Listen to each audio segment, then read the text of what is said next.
দিনটা ছিল রবিবার, আর রবিবার মানে আমার কাছে একটা ছুটির আমেজ, তাই বেরিয়ে পড়েছিলাম।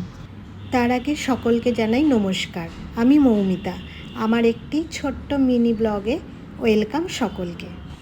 বাড়ি থেকে বেরিয়েছিলাম 11টা, আর সোজা চলে আসি কোলাঘাটের উদ্দেশ্যে।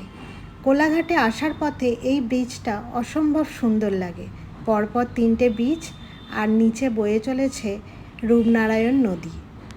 কোলাঘাটে এসে প্রথমেই আমরা শেরি পাঞ্জাবে লাঞ্চটা করে নিই। আমাদের গন্তব্য ছিল দেউলটি। ভরপুর লাঞ্চ করে বেরিয়ে পড়লাম দেউলটির উদ্দেশ্যে। এই দেউলটিতে আছে আমাদের বিখ্যাত কবি সাহিত্যিক শরৎচন্দ্র চট্টোপাধ্যায়ের বাসভবন।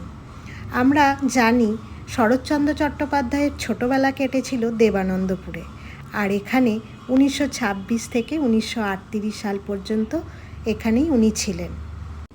আমরা বাড়িতে প্রবেশ করলাম।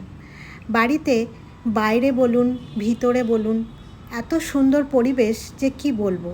বাড়ির ভিতরে গাছ গাছালিতে ভর্তি, আর এই বাড়ির সামনেই রয়েছে আমাদের কথা সাহিত্যিক শরৎচন্দ্র চট্টোপাধ্যায়ের স্মৃতির উদ্দেশ্যে একটি স্ট্যাচু। ওখানে গেলাম, সারা বাড়ি ঘুরে ঘুরে দেখলাম। এই বাড়িতেই উনি লিখেছিলেন শেষ উপন্যাস বিপ্রদাস, আর তার সঙ্গে ছোট কিছু গল্প।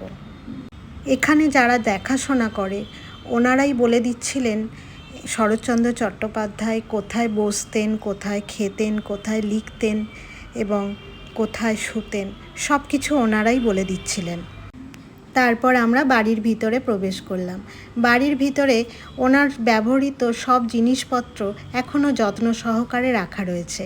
আর এই বিছানাটা দেখছেন, এই বিছানা বসে উনি ওই জানলা দিয়ে রূপনারায়ণকে দেখতেন আর লিখতেন। এইগুলো ছিল নিচের ঘরে। তারপরে আমরা ঠাকুরঘর দেখে উপরে গেলাম। উপর থেকে নিচের দিকটা দেখতে এত অপূর্ব লাগছিল, সবুজ গাছপালা, ভীষণ ভালো লাগছিল। আর বারান্দা থেকে দেখা যাচ্ছিল ওই দূরে রূপনারায়ণ। যদিও এখন রূপনারায়ণ অনেকটা দূরেই চলে গেছে, তখন অনেক কাছেই ছিল। একটা কথা বলতে পারি, যতবার শীতকালের দিকে এসেছি ভালো করে ঘুরতে পারিনি, জানেন তো, এত ভিড় থাকে। আমার মনে হয় একটু গরমকালেই ভালো লাগবে। আর দেখুন ওই যে দেখা যাচ্ছে রূপনারায়ণকে, কি ভালো লাগতো।